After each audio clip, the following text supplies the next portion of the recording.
Video பதிவு ரொம்ப முக்கியமான ஒரு பதிவு.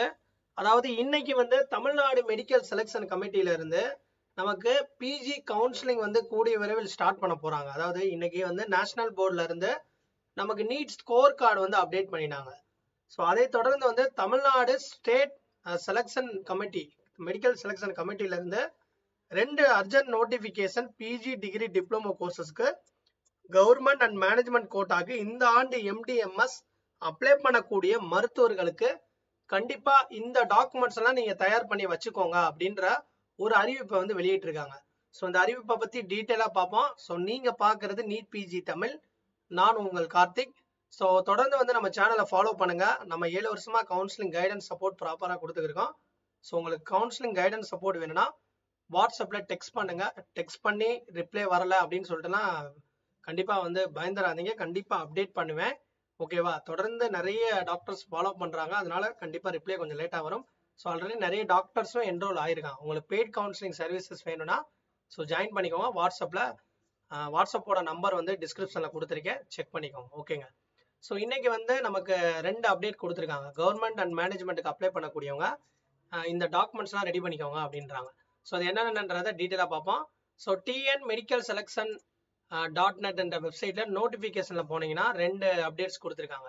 அதை நம்ம டீட்டெயிலாக பார்ப்போமா?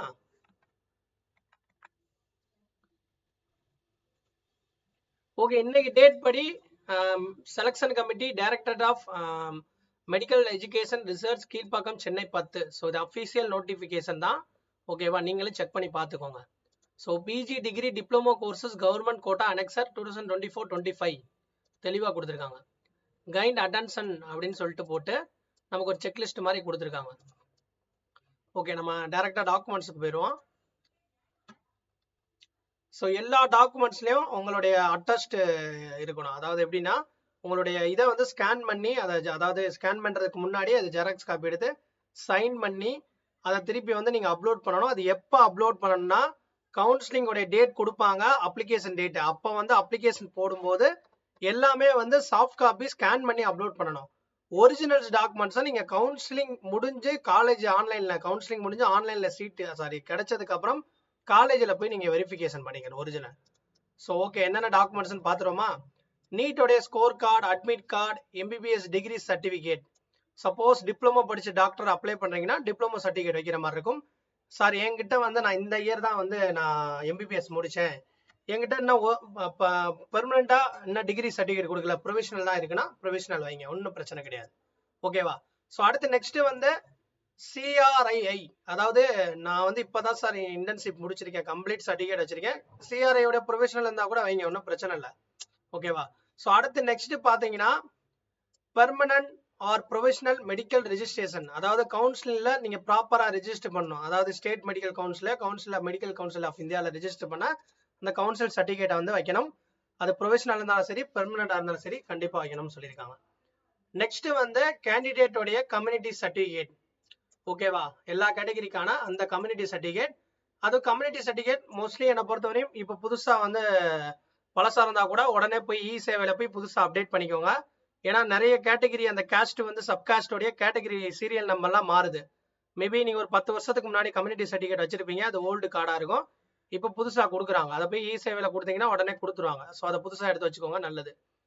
நெக்ஸ்ட் வந்து சர்வீஸ் கேண்டிடேட்டா இருந்தா நீங்க சர்வீஸ் டிஎன்பிசி அல்ல எம்ஆர்பி மூலியமா போனீங்கன்னா அந்த செலக்ஷன் போஸ்டிங் உடைய அந்த ஆர்டர், ஸோ அதோடய சேர்த்து உங்களுடைய அந்த இன்சென்டிவ் நீங்க கொடுக்கக்கூடிய அந்த இதுல இருந்து அதோடைய டாக்குமெண்ட்ஸை நீங்க ப்ரொடியூஸ் பண்ணணும்னு சொல்லியிருக்காங்க. இது சர்வீஸ் கேண்டிடேட்கானது.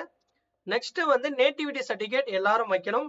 கவர்மெண்ட் கோட்டாக்கு நேட்டிவிட்டி சர்டிஃபிகேட் வைக்கல அப்படின்னா உங்களால வந்து ரிசர்வேஷனை கிளைம் பண்ண முடியாது, உங்களை ஓப்பனாக வந்து கன்சிடர் பண்ணிக்கிறாங்க, பாத்துக்கோங்க. ஸோ நீங்க நேட்டிவிட்டி சர்டிஃபிகேட் வச்சீங்க அப்படின்னா நேட்டிவிட்டியை வந்து நீ கிளைம் பண்றதுக்கு, ஏன்னா நிறைய பேர் என்ன பண்ணுவாங்கன்னா நேட்டிவிட்டி சர்டிஃபிகேட் ரெசிடென்ஸ் சர்டிஃபிகேட் வாங்கி வைப்பாங்க. எப்படி சொல்றாங்கன்னா வேற ஸ்டேட்காரங்களா இருப்பாங்க, பட் இங்க இருப்பாங்க. நேட்டிவிட்டி பை பர்த் தான் வந்து அக்செப்ட் பண்ணிக்கிறாங்க, நேட்டிவிட்டி பை ரெசிடென்ஸ் அக்செப்ட் பண்ண மாட்டாங்க. நேட்டிவிட்டி சர்டிஃபிகேட்ன்றது தமிழ்ல சொல்லணும்னா பிறப்பிட சான்றிதழ் தான் நேட்டிவிட்டி சர்டிஃபிகேட். ரெசிடென்ட் சர்டிஃபிகேட்ன்றது இருப்பிட சான்றிதழ். இருப்பிடம்ன்றது இப்போ ஒரு கேண்டிடேட் வேற ஒரு ஸ்டேட்ல இருந்து இங்க வந்து கூட மேபி ஒரு 10 வருஷம் இருந்தாங்கன்னா அவங்களோட ரெசிடென்ட் தான் கிளைம் பண்ண முடியும், ஏன்னா அவங்க தமிழ்நாட்டில் பிறந்தவங்களா இருக்க மாட்டாங்க. அதனால நேட்டிவிட்டி சர்டிஃபிகேட் பை பர்த் தான் அக்செப்ட் பண்ணுவாங்க. இன்னொன்று, நீங்கள் நேட்டிவிட்டி வச்சா மட்டும் நமக்கு ரிசர்வேஷன் கொடுத்துருவாங்களா அப்படின்னு கேட்டால், இதுக்கு வந்து நீங்கள் நேட்டிவிட்டி அண்ட் கம்யூனிட்டி ரிசர்வேஷனை கிளைம் பண்ணணும்னா இன்னும் அடிஷ்னலாக 2 டாக்குமெண்ட் வைங்க அப்படின்னு சொல்கிறாங்க. அது என்னன்றதை பார்ப்போம்.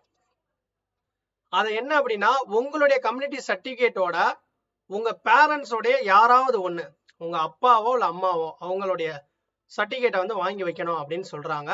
ஸோ முடிஞ்ச அளவு இல்லாதவங்க உடனே போய் இ-சேவையை ரீச் பண்ணி எப்படியாவது சர்டிஃபிகேட் வாங்கிருங்க. அதே மாதிரியே பிடபிள்யூடி கோட்டாவில் வரக்கூடியவங்க அவங்களுக்கான அந்த ஃபிட்னஸ் சர்டிஃபிகேட்டை வந்து வச்சுக்கோங்க தெளிவா. ஓகே, நெக்ஸ்ட் வந்து to upload eligibility certificate from the TN doctor MGR university Guindy Chennai 32. So யாரெல்லாம் வந்து தமிழ்நாடு அண்டர் எம்ஜிஆர் யூனிவர்சிட்டி கீழே இல்லாத காலேஜில், ஃபார் எக்ஸாம்பிள் நீங்கள் ராமச்சந்திராலயோ இல்லை சவிதாலயோ, அதாவது டீம்டு யூனிவர்சிட்டி, நீங்கள் எந்த டீம்டு யூனிவர்சிட்டி தமிழ்நாடு வந்து நீங்கள் எந்த டீம்டு யூனிவர்சிட்டியில் படித்தாலோ இல்லை கர்நாடகாவில் படித்தாலோ ஆந்திராலையோ கேரளாலையோ பாண்டிச்சேரியில் இங்கே படிச்சுட்டு வந்தாலும் கண்டிப்பாக நீங்களாம் எலிஜிபிலிட்டி சர்டிஃபிகேட் வந்து எம்ஜிஆர் யூனிவர்சிட்டி கீழே வாங்கி வைக்கணும். தமிழ்நாட்டில் government college under MGR university கீழே இருக்கு பாருங்க, எம்ஜிஆர் யூனிவர்சிட்டி கீழே இருக்கக்கூடிய கவர்மெண்ட் காலேஜ்லயோ செல்ஃப் ஃபைனான்சிங் அண்ட் மேனேஜ்மெண்ட்ல கவர்மெண்ட்ல எதுல படிச்சாலும் அண்டர் எம்ஜிஆர் யூனிவர்சிட்டி எக்ஸப்ட் அவங்கள தவிர மற்ற எந்த யூனிவர்சிட்டியில படிச்சாலும் எலிஜிபிலிட்டி சர்டிஃபிகேட் கம்பல்சரி வைக்கணும். ஓகேவா?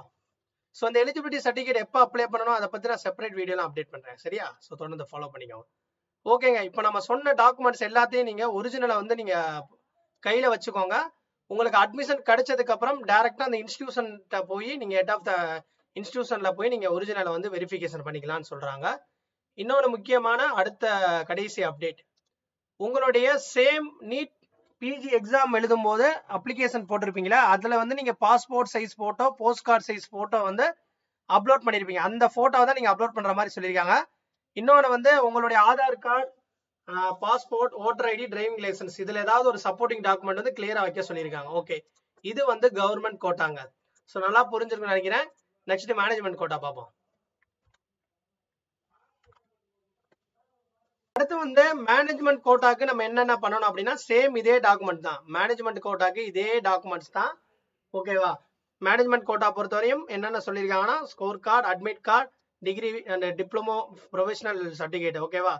ஸோ அதே மாதிரியே வந்து நீங்கள் சிஆர்ஐ முடிச்ச சர்டிஃபிகேட், அதுக்கப்புறம் மெடிக்கல் ரெஜிஸ்ட்ரேஷன் சர்டிஃபிகேட், அதுக்கப்புறம் உங்களுடைய கம்யூனிட்டி சர்டிஃபிகேட். ஓகேவா? அதுக்கப்புறம் எலிஜிபிலிட்டி சர்டிஃபிகேட். இன்னொன்று வந்து இதில் நேட்டிவிட்டி சர்டிஃபிகேட், அதாவது வந்து மேனேஜ்மெண்ட் கோட்டா பொறுத்தவரை நேட்டிவிட்டி சர்டிஃபிகேட் தேவை கிடையாது.